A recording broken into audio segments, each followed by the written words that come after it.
In 1870, a 31-year-old bookkeeper from Cleveland controlled 4% of America's oil refining capacity. Just 10 years later, he controlled 90%. By 1904, a single company dominated 91% of oil production and 85% of all final sales in the United States. The man behind it was John D. Rockefeller, and the methods he invented, the corporate structures he pioneered, the tactics he perfected, they didn't disappear when the Supreme Court broke up Standard Oil in 1911. They evolved, they spread, they became the operating system for every dominant corporation that followed. The gasoline you pump into your car today comes from descendants of Standard Oil. The pharmaceutical companies that manufacture your medications use Rockefeller's playbook. The technology platforms that control what you see, what you buy, and how you communicate, they all learned from the same blueprint.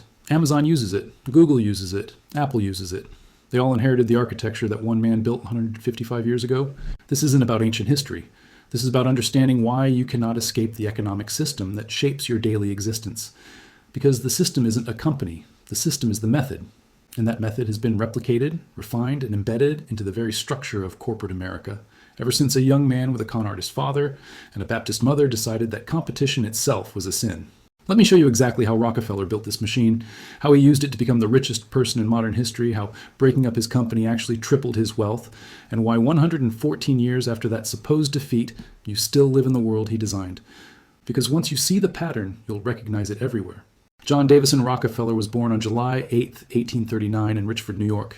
His father, William Avery Rockefeller, was a traveling salesman who sold fake cancer cures to desperate people. He would disappear for months at a time, eventually abandoning the family almost entirely while maintaining a second secret family under an assumed name. His mother, Eliza Davison, was a devout Baptist who instilled in her children an unwavering belief that hard work and moral certainty were the paths to righteousness. This combination, the con man's ruthlessness and the Baptist's absolute conviction, would define everything Rockefeller built. He would destroy thousands of competitors without hesitation, while genuinely believing that God had chosen him to bring order to chaos. This wasn't hypocrisy in his mind. This was divine purpose. Monopoly wasn't theft. It was the natural end state of efficient markets. Competition was waste. Consolidation was righteous. In 1859, the same year oil was discovered in Titusville, Pennsylvania, the 19-year-old Rockefeller opened his first business, a commodities brokerage in Cleveland. He was methodical, obsessive about record-keeping, and pathologically focused on eliminating waste. By the time the Civil War ended, he had accumulated enough capital to see the opportunity that would change everything. The Pennsylvania oil rush had created chaos. Thousands of prospectors flooded into the region, drilling wildly, creating massive boom and bust cycles. Fortunes were made and lost overnight. Oil prices swung violently between 12 cents and $12 per barrel, sometimes within the same year. It was anarchy. And Rockefeller saw exactly where the real money was hiding. Not in drilling. Drilling was gambling. Too dependent on luck, too volatile, too risky. The real opportunity was in refining, turning that crude oil into kerosene for lamps. That's where you could control costs. That's where efficiency could be measured and optimized. That's where a meticulous bookkeeper could build an empire. In 1863, Rockefeller invested $4,000 in his first oil refinery in Cleveland. Within 2 years, it was the largest refinery in the city. But Cleveland had 30 competing refineries. Margins were thin. Most operators ran at the edge of bankruptcy. The industry was drowning in overcapacity, with refining capability 3 times larger than actual market demand. This is where Rockefeller's genius emerged. He didn't try to compete on price alone. He didn't try to outproduce his rivals. He set out to eliminate competition entirely. And he did it through a method that would become the foundation of corporate control for the next century and a half. Vertical integration. Most refineries in the 1860s controlled exactly one step of the production chain. They bought crude oil from drillers, refined it into kerosene, and sold it to distributors. Each handoff created profit for someone else. Each transaction was a leak in the pipeline. Rockefeller decided to control every step himself. He bought the barrel-making factories so he didn't have to purchase barrels. While his competitors paid 25 cents per barrel, Rockefeller made his own for 15 cents. He bought tank cars and negotiated with railroads to ship his own oil. He secured his own warehouses for storage. He built his own distribution networks to sell directly to consumers. Every step that used to generate profit for someone else, Rockefeller brought in-house. This wasn't just about efficiency. This was about creating insurmountable advantages. While competitors had to negotiate with suppliers and pay market rates, Rockefeller controlled the entire supply chain. His costs dropped below anything his rivals could match. But vertical integration was only the foundation. The second phase was far more aggressive: horizontal consolidation. If vertical integration means controlling the supply chain, horizontal consolidation means buying or destroying every competitor until you're the only one left standing. In January 1870, Rockefeller incorporated the Standard Oil Company of Ohio with $1 million in capital. He chose the name Standard deliberately to signal reliable quality and consistent service, but the name also carried a darker implication. This would be the standard against which all others would be measured, and measured against Rockefeller's machine, they would all fall short. By late 1871, Rockefeller had positioned himself for what historians would later call the Cleveland Massacre. Standard Oil had secretly joined a consortium called the South Improvement Company, an alliance between major refineries and the three largest railroads serving the oil regions, the Pennsylvania Railroad, the Erie Railroad, and the New York Central. The arrangement was simple and devastating. The railroads would double their shipping rates for everyone, but Standard Oil and a few allied refineries would receive secret rebates, paying far less than the public rate. Even more destructively, Standard Oil would receive drawbacks, payments for every barrel of oil that competitors shipped. The railroads would literally pay Rockefeller money every time his rivals moved product. Word of the scheme leaked in February 1872. The reaction in the Pennsylvania oil regions was explosive. 3,000 furious producers packed the Titusville Opera House, screaming denunciations of Rockefeller and Standard Oil. Mobs formed. Standard Oil signs were defaced with skulls and crossbones. Vigilantes attacked Standard Oil shipments and sabotaged Pennsylvania railroad tracks. Death threats flooded into Rockefeller's office. The South Improvement Company collapsed within weeks. The Pennsylvania legislature revoked its charter before it ever shipped a single barrel of oil. Rockefeller had suffered his first major public defeat. But here's what nobody understood at the time. While the outrage consumed public attention, Rockefeller was already executing his real plan. Between mid-February and late March of 1872, in just 6 weeks, he systematically approached every refinery owner in Cleveland with a simple proposition: sell to me. He offered to buy their refineries at fair market value, paying either cash or stock in Standard Oil. Those who agreed became partners in his expanding empire, often hired as managers of their former businesses.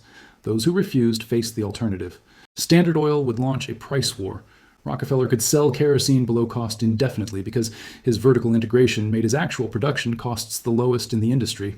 His competitors, who couldn't produce as cheaply, would lose money on every sale until they either sold or went bankrupt. As one rival refiner later testified, "There was a pressure brought to bear upon my mind, and upon almost all citizens of Cleveland engaged in the oil business to the effect that unless we went into the combination, we were virtually killed as refiners. If we did not sell out, we should be crushed out." Another refiner recalled Rockefeller's own words: "We have a combination with the railroads. We are going to buy out all the refiners in Cleveland. We will give everyone a chance to come in. Those who refuse will be crushed.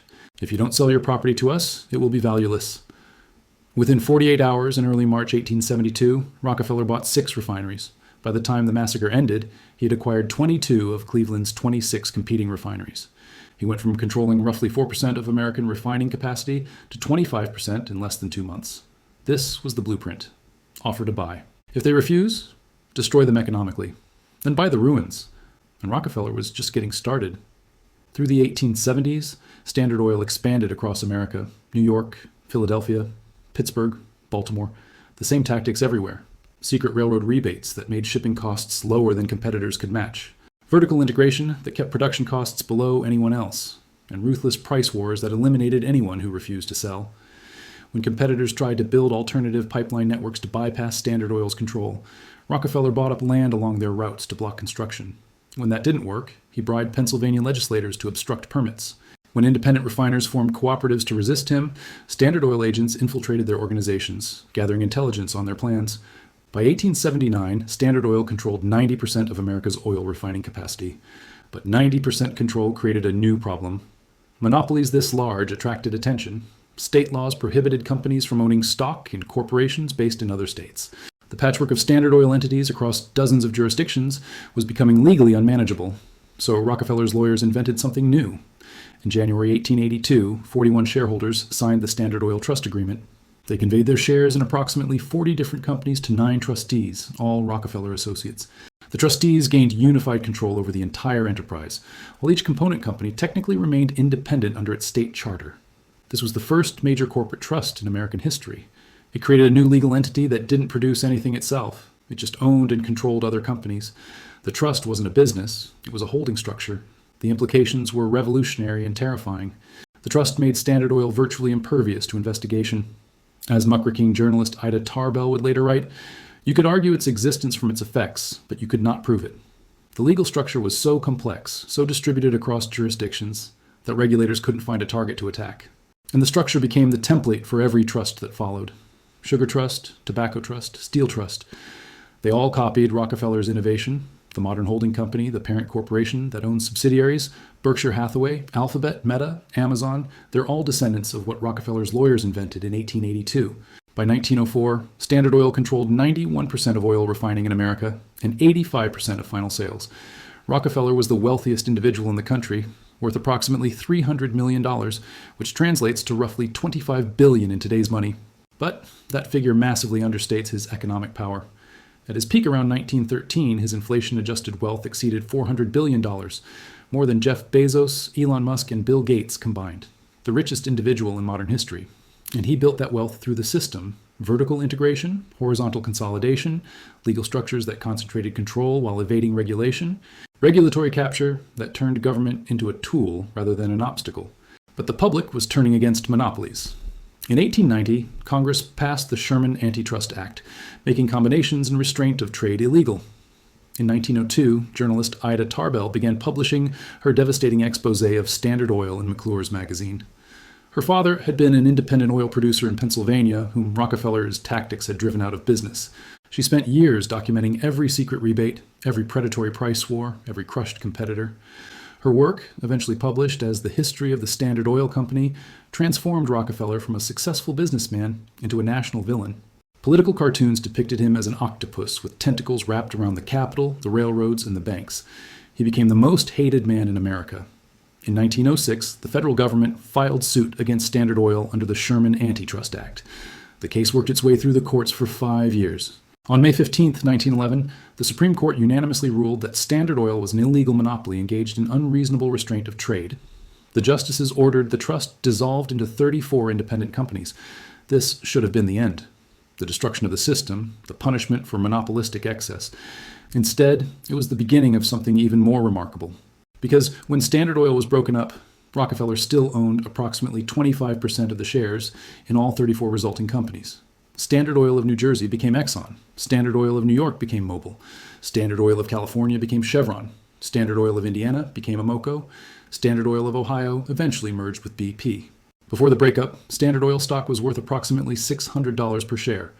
After the breakup, the combined value of all 34 successor companies exceeded $2,000 per share. Rockefeller's personal wealth didn't decrease. It tripled. His holdings went from roughly $300 million to $900 million within a few years. The dissolution had actually propelled his fortune to unprecedented heights. Why? Because the breakup forced each new company to compete, driving innovation and efficiency in ways the monopoly had suppressed. Because the automobile industry was just emerging, creating massive new demand for gasoline, a product Standard Oil had previously discarded as worthless waste. And because breaking one monopoly into 34 regional companies that still dominated their markets was not really breaking up the monopoly, it was just reorganizing it. And over the following decades, the pieces quietly reassembled. Exxon and Mobil merged in 1999. Chevron absorbed Gulf Oil and Standard Oil of Kentucky. BP acquired Amoco and Standard Oil of Ohio. The Standard Oil monopoly that was supposedly destroyed in 1911 has essentially reconsolidated into Exxon Mobil, Chevron, and BP. The system broke itself up to avoid regulation, then spent a century putting itself back together. But even the oil empire isn't Rockefeller's most enduring legacy. In 1913, the same year his wealth peaked, Rockefeller established the Rockefeller Foundation with an initial endowment of $100 million, equivalent to roughly $7 billion today. It was the largest philanthropic foundation the world had ever seen. On the surface, this was charity, Rockefeller giving back after decades of accumulation, redemption for the robber baron. Look deeper. The foundation allowed Rockefeller to avoid estate taxes that would otherwise have claimed enormous portions of his wealth. It gave him and his family perpetual control over which institutions received funding, which meant influence over what was taught, what was researched, what became accepted knowledge. The Rockefeller Foundation funded the creation of modern American medical education. It established the Johns Hopkins School of Public Health and the Harvard School of Public Health. It funded Rockefeller University for medical research, provided grants that shaped curricula at dozens of major universities. The foundation didn't just give money. It shaped the structure of American medicine to emphasize pharmaceutical interventions and hospital-based care over alternative approaches. And pharmaceutical companies, many of them descended from Standard Oil's chemical divisions, profited enormously from this structure for generations. Today, the Rockefeller Foundation has assets exceeding $6 billion. It continues to fund global health initiatives, influence policy discussions, and shape research priorities. The foundation pledged in 2020 to divest from fossil fuels, notable given that its entire endowment originated from Standard Oil wealth. But here's the pattern that matters most. Every modern billionaire philanthropist follows the Rockefeller template. Bill Gates and the Gates Foundation, with $75 billion in assets, funding global health while shaping WHO policy. Mark Zuckerberg and the Chan Zuckerberg Initiative, Warren Buffett pledging his fortune to the Gates Foundation, Mackenzie Scott distributing billions through charitable giving. These aren't just charity, they're tax optimization, legacy building, policy influence, the conversion of private wealth into institutional power that persists across generations. Rockefeller invented this model. Modern billionaires perfected it. The Rockefeller family remains influential to this day. David Rockefeller, John D.'s grandson, was chairman of Chase Manhattan Bank and one of the most powerful figures in global finance for 50 years, until his death in 2017 at age 101. The family's combined wealth, spread across hundreds of trusts and foundations, is estimated at $11 billion. They still shape policy, they still fund research, they still influence outcomes 150 years after John D. started his first refinery. Now let me show you how the system operates today. In August 2024, a federal judge ruled that Google maintains an illegal monopoly in online search. The company controls approximately 90% of the search engine market, a dominance that exceeds Standard Oil's peak of 91%. But Google doesn't charge users money. It charges them data, and data in the modern economy is more valuable than oil ever was. Google paid Apple $26 billion in a single year to remain the default search engine on iPhones. This is the modern version of railroad rebates. Not secret kickbacks for shipping oil, but massive payments to ensure distribution dominance. Amazon uses vertical integration exactly like Rockefeller taught. The company started as an online bookstore. Now it owns the warehouses, the logistics network, the delivery trucks, the payment processing systems, the cloud infrastructure that hosts its competitors' websites. Amazon Web Services generates $90 billion in annual revenue, more than Amazon's retail profits. Amazon also practices horizontal consolidation. It has acquired over 100 companies, including Whole Foods, Zappos, Twitch, Ring, and MGM Studios. When it can't acquire a competitor, it copies their products, using sales data from its own marketplace to identify successful items, then creates Amazon Basics versions and promotes them above the originals. The Federal Trade Commission filed suit against Amazon in 2023, alleging the company uses interlocking anti-competitive tactics, including punishing sellers for offering lower prices elsewhere and degrading search results to prioritize its own products. The trial is scheduled for 2026. Apple faces similar charges. The Department of Justice alleges the company illegally maintains a smartphone monopoly by degrading functionality for non-Apple products, limiting third-party services, and trapping users in an ecosystem designed to prevent switching. Meta owns 3 of the world's largest social platforms: Facebook, Instagram, and WhatsApp. The FTC alleges this represents illegal horizontal consolidation achieved through acquiring potential competitors. In April 2025, a federal judge ruled that Google also maintains an illegal monopoly in online advertising, the second antitrust defeat for the company within a year. These cases represent the most significant antitrust enforcement against major corporations in decades. They use the same legal framework, the Sherman Antitrust Act of 1890, that was deployed against Standard Oil. The comparisons between Rockefeller's tactics and modern tech monopolies appear throughout the legal arguments and judicial opinions. But here's what the cases don't address. The structure Rockefeller created is now embedded in how corporations operate at every level. The holding company model, the vertical integration that controls supply chains, the horizontal consolidation that eliminates competitors, the regulatory capture that shapes rules in favor of incumbents, the philanthropic influence that buys legitimacy while avoiding taxes. You cannot escape this system because you cannot function in modern society without participating in it. Need to buy products? Amazon controls nearly 40% of American e-commerce. Its competitors must match its logistics scale or die. Need internet search? Google has 90% market share. Alternatives exist, but the network effects that make Google useful compound over time. Need social connection? Facebook, Instagram, and WhatsApp are all owned by Meta. You're not choosing between platforms. You're choosing which Meta property to use. Need transportation? The gasoline you purchase comes from ExxonMobil, Chevron, or BP, all descendants of Standard Oil or companies using its methods. Need healthcare? The pharmaceuticals you take were developed through systems shaped by Rockefeller Foundation grants. The medical schools that trained your doctors were funded by Rockefeller money. The research priorities that determined what diseases got attention and what treatments got developed were influenced by Rockefeller institutions for over a century. Need to save for retirement? The index funds and mutual funds that hold your pension assets are managed by BlackRock, Vanguard, and State Street, institutions that use Rockefeller's holding company structures. Your retirement depends on the continued profitability of the very corporations you cannot escape. The average American spends thousands of dollars per year on gasoline, thousands more on products purchased through Amazon's platform, thousands on healthcare beyond insurance coverage, thousands on internet services and technology. Over a lifetime, that's hundreds of thousands of dollars flowing to corporations using tactics perfected 150 years ago. And you cannot opt out. You could refuse to buy gasoline, but you need transportation to work. You could refuse Amazon, but competitive pricing and convenience make alternatives nearly impossible for most consumers. You could refuse Google, but with 90% market share, what alternative offers comparable functionality? You could refuse pharmaceutical medicine, but medical licensing, insurance coverage, and cultural acceptance are all products of systems Rockefeller's institutions shaped. This is his ultimate achievement, not that he became the richest man in history, that he built a system where every path leads back to consolidated corporate control, where competition is crushed before it threatens dominant players, where regulators protect incumbents rather than consumers, where philanthropy buys influence while perpetuating the structures that concentrate wealth. Rockefeller understood something that most people miss even today. The system isn't evil, it's efficient. Vertical integration reduces costs. Horizontal consolidation eliminates wasteful duplication. Regulatory capture provides stability. Foundations fund genuine research and public health improvements. Standard Oil made kerosene affordable for ordinary Americans. Before Standard Oil dominated the market, kerosene cost 58 cents per gallon. After Standard Oil's efficiencies were implemented, 8 cents per gallon. An 86% price reduction that brought light to homes that had previously relied on expensive candles.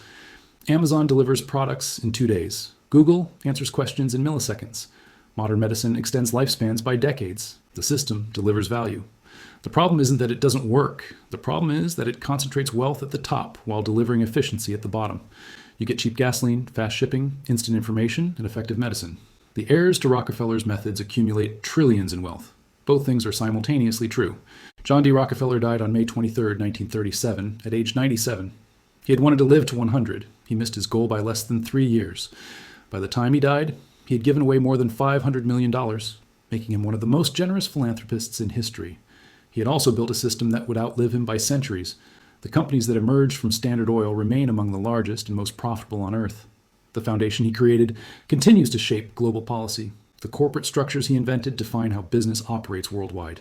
And the methods he pioneered, vertical integration, horizontal consolidation, the trust structure, regulatory capture, philanthropic influence, they've been adopted by every dominant corporation in every major industry. Competition is a sin, Rockefeller once said. Most people hear that as greed, but Rockefeller meant it as theology.